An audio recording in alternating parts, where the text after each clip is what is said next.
Thina mfokakithi mina mfowethu ngumfoka kumala bathi umzukulu wamajamu ngoba wazi uxoxa intombazana isizumfoka bani uThabanga mfowethu ngakadlamini usebakhona uNkulunkulu emkhethabeleni ujama kwesijaba awuhlala nje ngihlala khona nemtshezi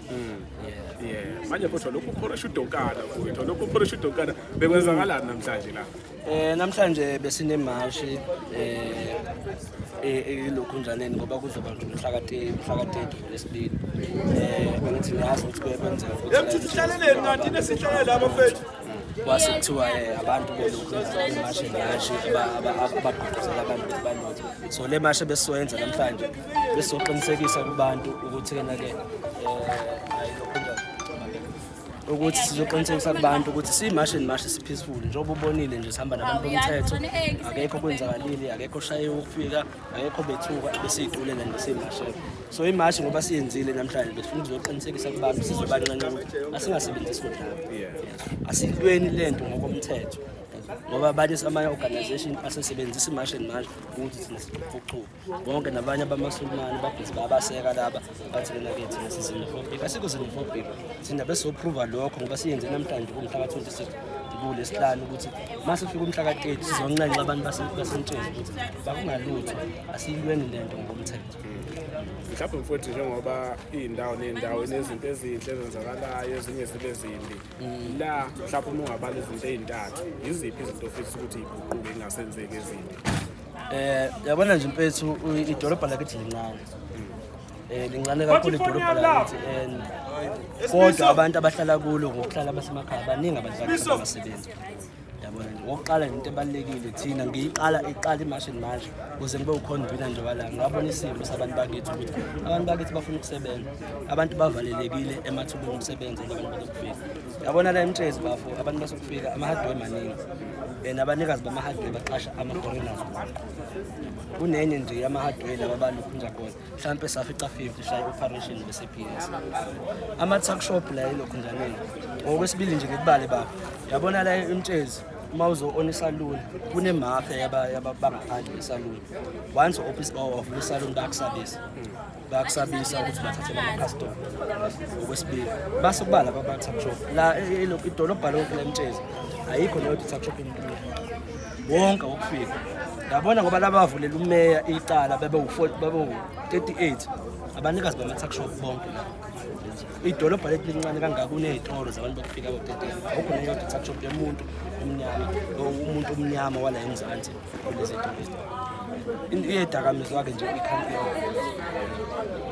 mhlawumbe ongaphetha ngalo amazwi okunxusa abantu ukuthi ngomhla ka-30 bangayenzi into mhlawumbe ezogcina sibafake emajele ngathini futhi ngoba ukuthi baningi kakhulu ababheke ukuthi kube khona abantu ababoshwayo yabona nje mfethu njengoba beseshilo uMangobeso ukuthi simashi bafo si-peaceful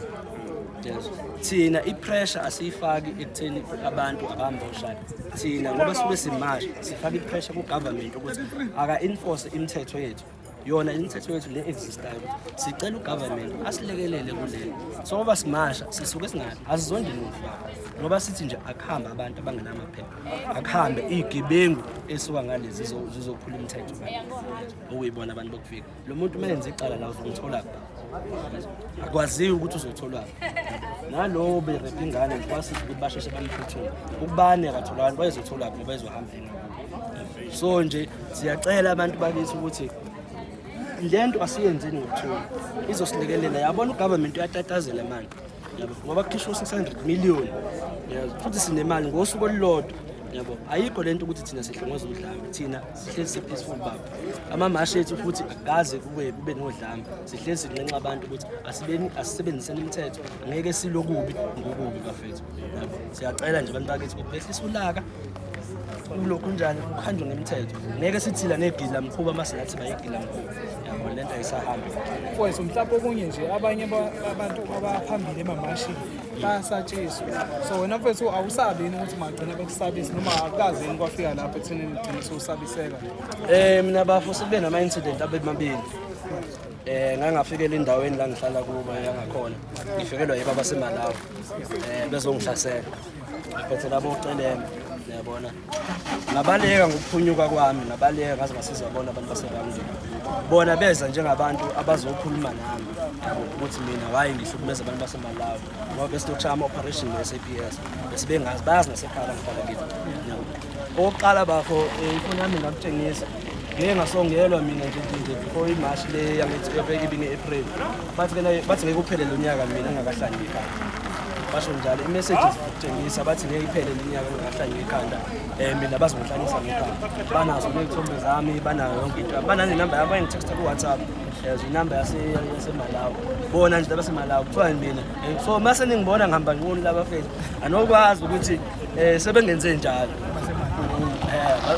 abaseMalawi phela ngithi kwazi ukuthi badume ngawo incident ukuthi banye kwesinye isikhathi basebenzisa bona abantu bakithi ngiyasathusha abantu bakithi la usuku bangibuleka ngentambo basho ukuthi ngizosiza abantu abafethu